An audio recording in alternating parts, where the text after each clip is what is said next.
नमस्कार शेतकरी बंधूंनो, मी सुजाता, जेट्स ॲग्रोटेक सांगली आणि जेट्स ॲग्री लॅब सांगली. आज सकाळी मला एका शेतकरी बांधवांनी आपल्या ऊसाचे काही फोटो पाठवून दिले आणि त्यांचा ऊस जो होता तो 7 महिन्याचा होता. तर ते म्हणाले की मॅडम, मला माझा ऊस हा 7 महिन्याचा आहे आणि मला आता एक ड्रिंचिंग करायची आहे, त्याचबरोबर एखादा स्प्रे घ्यायचा आहे. तर ह्या 7व्या महिन्यामध्ये मला कोणत्या प्रकारची खतं वापरायची आहेत ते सजेस्ट करा.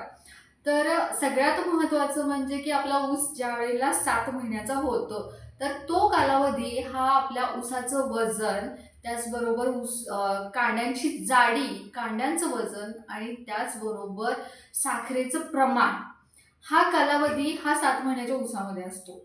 तर आपल्याला ह्याच्यामध्ये कोणती खतं वापरायची आहेत, तर त्यावेळेला जे काही आपण ड्रिंचिंग करणार आहे किंवा जी काही आपण स्प्रेमधून खतं देणार आहोत, तर ती अतिशय फायदेशीर ठरतात ह्या स्टेजमध्ये. आता ह्याच्यामध्ये आपल्याला खतं वापरत असताना ड्रिंचिंगमध्ये कोणती वापरायची आहेत ते मी तुम्हाला सांगणार आहे. तर सगळ्यात महत्त्वाचं म्हणजे आपल्या ऊसाचं वजन आणि वाढीसाठी आपल्याला जेट्स ॲग्रोटेक सांगली यांचं रूट 98 हे 250 ते 500 ग्रॅम, त्याचबरोबर 13045 हे 2 किलो, शुगरकेन स्पेशल हे आपल्याला 2 लिटर प्रति 200 लिटर पाण्यामधून हे ठिबकमधून दिलं तरीही चालेल आणि त्याचबरोबर ह्याची ड्रिंचिंग केली तरीही चालेल.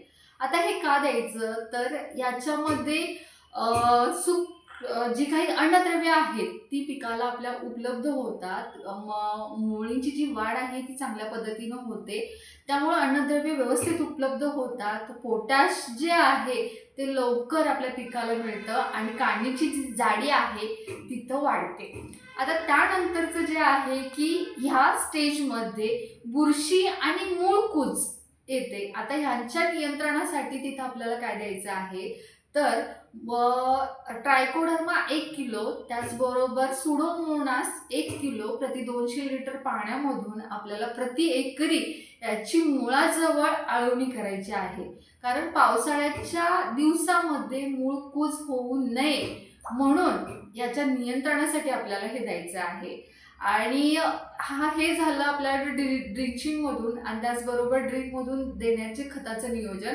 आता त्याचबरोबर आपलं ऊस जो 7 महिन्याचा आहे त्याला आपल्याला एक स्प्रे पण घ्यायचा आहे आणि हा स्प्रे जो आपण तो घेणार आहोत तो म्हणजे की आपल्या ऊसाचं वजन, त्याचबरोबर साखरेचं प्रमाण वाढवण्यासाठी आणि पिकाला चांगल्या पद्धतीनं काळोखी येण्यासाठी.